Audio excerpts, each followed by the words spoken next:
You ask Tiger to solve. This deals with linear equations with one unknown. The final result is x equals 4/5. Let's solve it step by step. Remove the ones. A variable's value does not change when it is multiplied by 1, so we can eliminate it. Group all constants on the right side of the equation. Subtract 4 from both sides.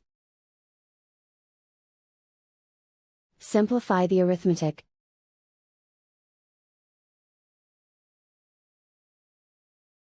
Isolate the x. Divide both sides by -5.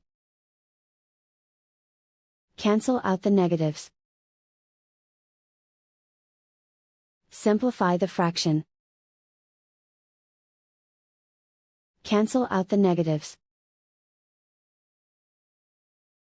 And so the final result is x equals 4/5.